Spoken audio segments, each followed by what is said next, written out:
The question is that the motion be agreed to. I call the Prime Minister. Thank you very much, Deputy Speaker, and I rise to oppose the motion moved by the Leader of the Opposition.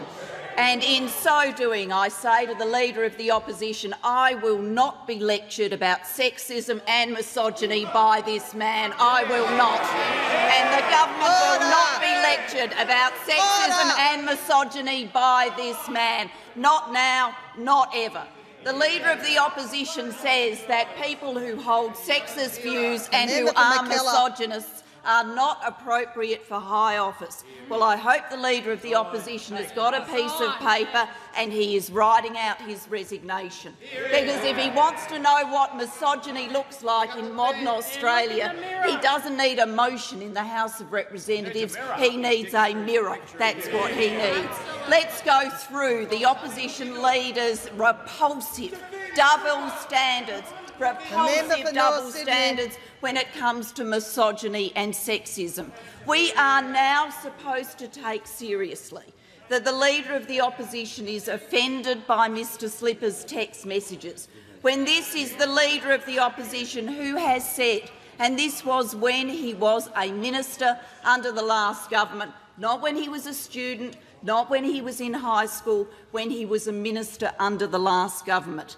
He has said, and I quote, in a discussion about women being underrepresented in institutions of power in Australia, the interviewer was a man called Stavros.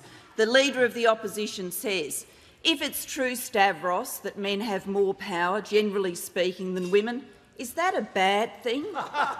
And then a discussion ensues and another person being interviewed says, I want my daughter to have as much opportunity as my son. To which the Leader of the Opposition says, yeah, I completely agree, but what if men are by physiology or temperament more adapted to exercise authority or to issue command?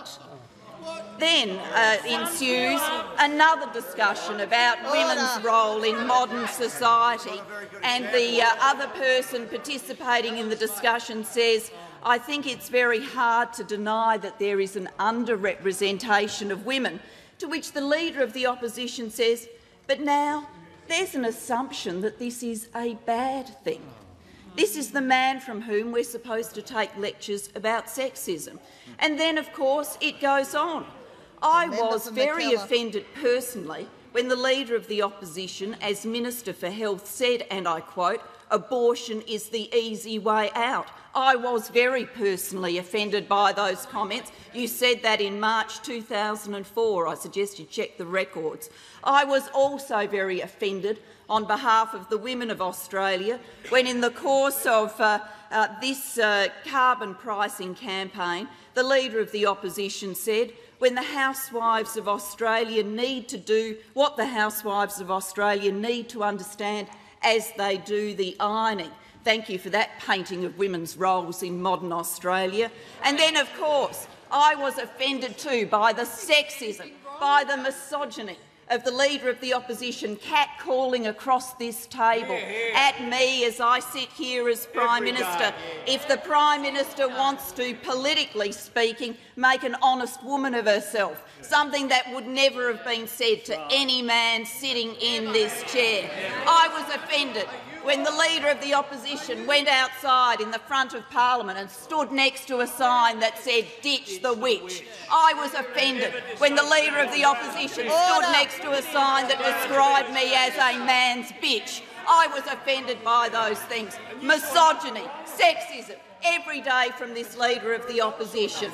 Every day, in every way, across the time the Leader of the Opposition has sat in that chair and I've sat in this chair, that is all we have heard from him. And now the Leader of the Opposition wants to be taken seriously.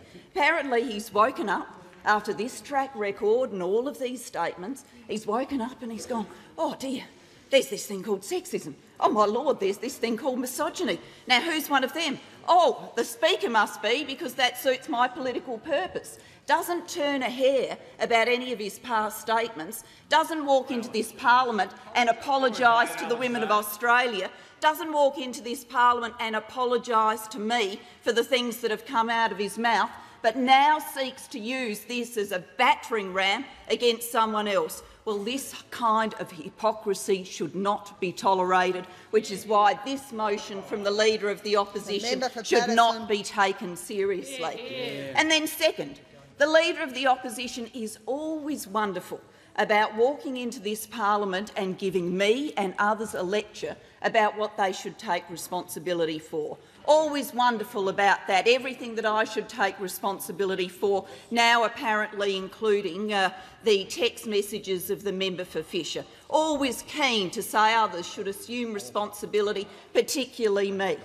Well, can anybody remind me if the Leader of the Opposition has taken any responsibility for the conduct of the Sydney Young Liberals and the attendance at this event of members of his front bench? Has he taken any responsibility for the conduct of members of his political party and members of his front bench who apparently, when the most vile things were being said about my family, raised no voice of objection? No one walked out of the room. No one walked up to Mr Jones and said that this was not acceptable. Instead, of course, it was all viewed as good fun until it was run in a Sunday newspaper, and then the Leader of the Opposition and others started ducking for cover. Big on lectures of responsibility, very light on accepting responsibility himself for the vile conduct of members of his political party. Third, Ms Deputy Speaker, why the Leader of the Opposition should not be taken seriously on this motion. The Leader of the Opposition and the Deputy Leader of the Opposition have come into this place and have talked about the member for Fisher. Well, let me remind the Opposition and the Leader of the Opposition particularly about their track record and association with the member for Fisher.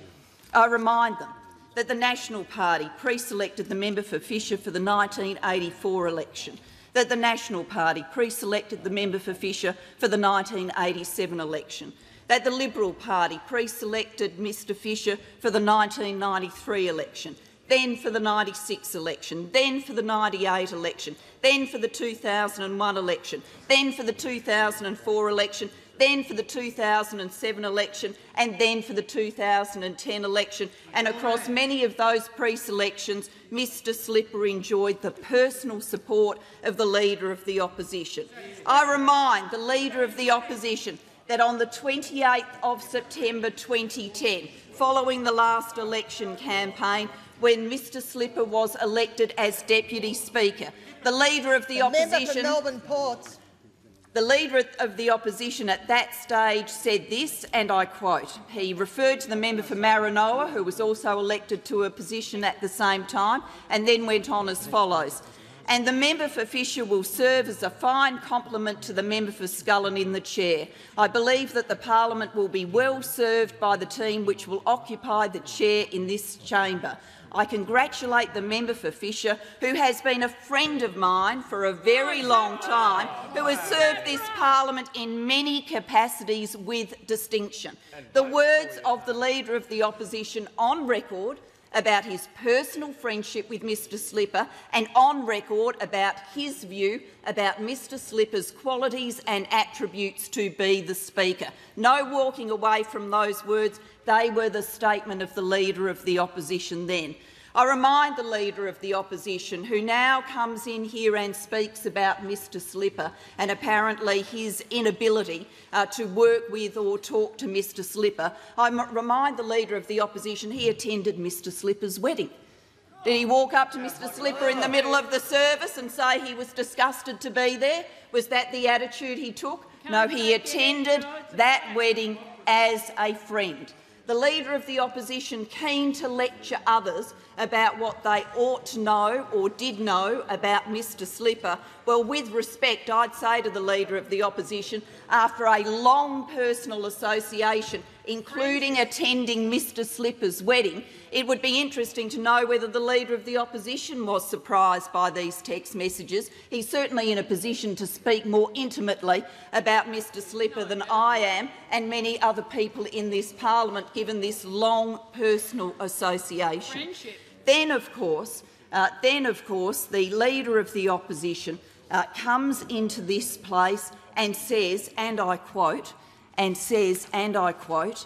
"Every day the Prime Minister stands in this parliament to defend this Speaker will be another day of shame for this parliament, another day of shame for a government which should already have died of shame." Oh, where's that phrase? Well, can I indicate to the Leader of the Opposition the government is not dying of shame. My father did not die of shame. What the Leader of the Opposition should be ashamed of is his performance in this parliament and the sexism he brings with it. Now, about the text messages that are on the public record or reported in the— that's a direct quote from the Leader of the Opposition, so I suggest those groaning have a word with him. Now, on the conduct of Mr Slipper and on the text messages that are in the public domain, I have seen the press reports of those text messages. I am offended by their content. I'm offended by their content because I am always offended by sexism. I'm offended by their content because I'm always offended by statements that are anti-women. I'm offended by those things in the same way that I have been offended by things that the Leader of the Opposition has said, and no doubt will continue to say in the future, because if this today was an exhibition of his new feminine side, well, I don't think we've got much to look forward to in terms of change conduct.